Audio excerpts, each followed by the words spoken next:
times.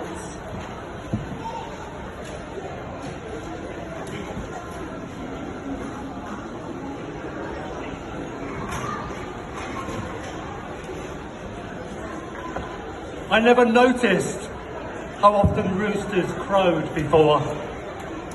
They're such a part of daily life. Who would notice? But they haunt me now, John. They do.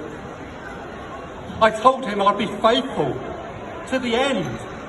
And I was. Well, after a fashion. I mean, when we were in the garden, I stood by his side. Though we were outnumbered, I had my sword out before all of the others.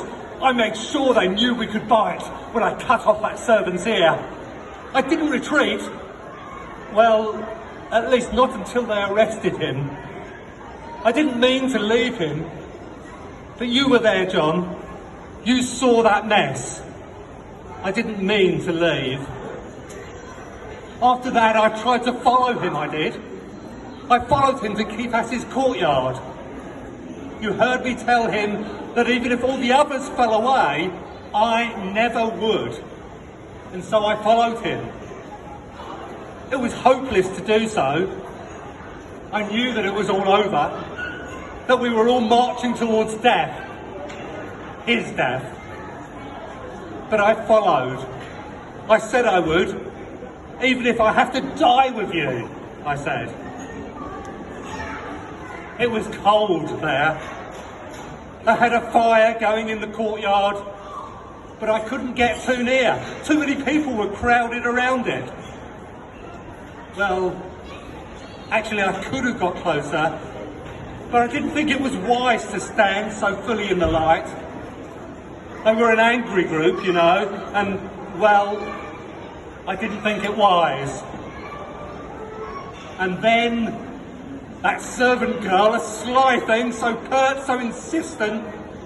You also were with Jesus at Galilee. She shrilled so that everyone heard it. It took me by surprise, it did. She forced an answer before I could even think. I don't know what you're talking about. And really, I didn't. I mean, yes, of course I was with Jesus, but not right then. Him inside and me outside. John, I answered before I could think. Some words came out that I could never take back. I thought it best I stand somewhere else after that. I stepped a little aside. Actually, I moved to the gateway, where it was a bit darker and where people seemed to have a little bit more information about what was happening inside. People were coming and going, and I thought I could learn something, and, well, I thought perhaps that the girl would forget about me, would think that I'd left. Then another person, someone there at the gate, simply insisted this fellow was with Jesus of Nazareth. Again, it took me by surprise, and well, I didn't want them to think I'd actually lied before, so I just said that I didn't really know the man. I mean, how many of us really know someone? And did any of us really know him? So that's what I said to them.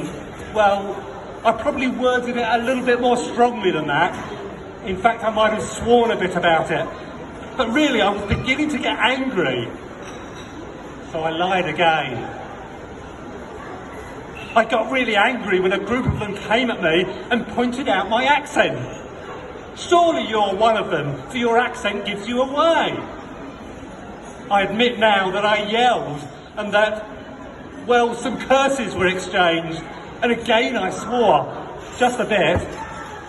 And I might have said something like, I didn't know the man. Because, well, what I meant was that just because I have an accent, that doesn't mean that I know him. And, well, I lied again.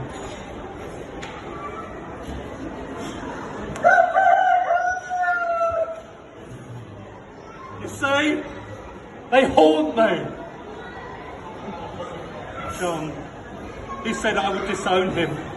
He said I would deny him 3 times before the rooster crowed. I didn't mean to. I never meant to. I'd made all those promises to him, to myself. I tried, but I failed. He was right. I did disown him. That night, just now, 3 times. And now every cockcrow shouts my faithlessness to the world. I never thought it would end this way. I betrayed him as completely as Iscariot did, 3 times over. Do you think he knew when I did? I'm afraid, no, I'm certain that he knew my heart. And I couldn't even screw up enough courage to get close enough to the cross to ask his forgiveness. John, it can't end this way. It can't. I mean,